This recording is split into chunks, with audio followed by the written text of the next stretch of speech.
అల్లూరి సీతారామరాజు జిల్లా అనంతగిరి మండలం పిన్నకోట పంచాయతీలోని సొలబొంగు గ్రామానికి చెందిన గిరిజన పిల్లలు పాఠశాలకు వెళ్లాలంటే ప్రాణాలు తెగించి బోటు ప్రయాణం చేయాల్సి వస్తోంది.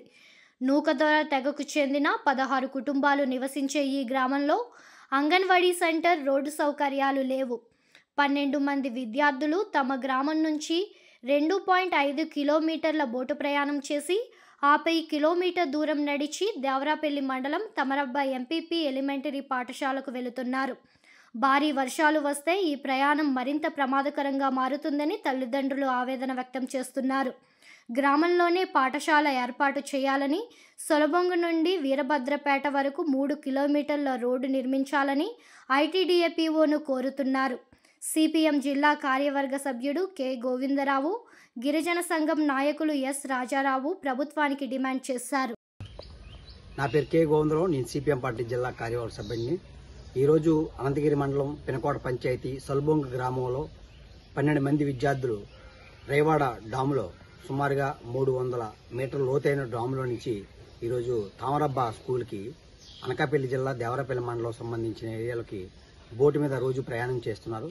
దీని మీద మన ఎస్టీ కమిషన్ చైర్మన్ గారు కూడా జిల్లా కలెక్టర్ గారిని దర్యాప్తు చేసి రిపోర్ట్ ఇవ్వమని చెప్పన్నారు. ఇప్పుడు వచ్చి ఎటువంటి చర్యలు తీసుకోలేదు.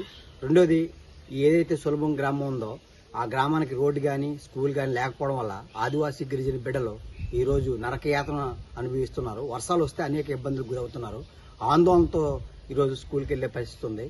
అందుకని ఐటీడీఏపీఓ గారు ఆ గ్రామాన్ని సందర్శించి అక్కడ స్కూలు, రోడ్డు ఏర్పాటు చేయకపోతే సిపిఎం పార్టీ ప్రజా సంఘాల తరఫున పెద్ద ఎత్తున ఆందోళన చేయాలని చెప్పేసి మేము భావించడం జరుగుతుంది. పినకోట పంచాయతీ అనంతగిరి మండలం అల్లూరు సీతారామరాజు జిల్లా. మా సొలబొంగు గ్రామానికి పాఠశాల, రోడ్డు సౌకర్యం లేనందువలన పిల్లలేమంటే పడవ ప్రయాణం మీద 3 కిలోమీటర్ల దూరంగా తీసుకెళ్లటం అయితే జరుగుతుంది. అదేవిధంగా మాకు పాఠశాల కావాలంటే మా ఊర్లో కావాలి. మా పిల్లలు కూడా బాగుండాలంటే మా ఊర్లో పాఠశాల కావాలని అడుగు. పంచాయతీ అనంతగిరి మండలం అల్లూరు సీతారామరాజు జిల్లా.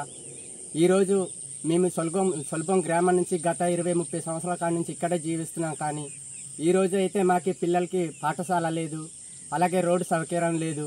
అలాగే రోజు తామరబ్బ స్కూల్కి మా పిల్లల్ని తీసుకెళ్లాలంటే రోజు పడవ ప్రయాణం పెట్టి తీసుకెళ్తున్నాం. కాబట్టి ప్రతిరోజు కూడా అలాగే 3 కిలోమీటర్ల దూరాన్ని తామరబ్బ స్కూల్కి మా పిల్లలకి తీసుకెళ్లి మళ్ళీ రోజు సాయంత్రం 5 గంటలకు మా పిల్లలకి మేము తీసుకుని వస్తున్నాం.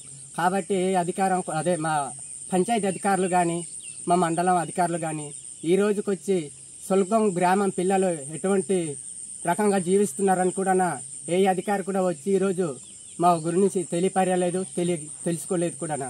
కాబట్టి మాకు వెంటనే రోడ్డు సౌకర్యం, మా పిల్లలకి పాఠశాల కల్పిస్తారని మేము ఈరోజు కోరుకుంటున్నాం.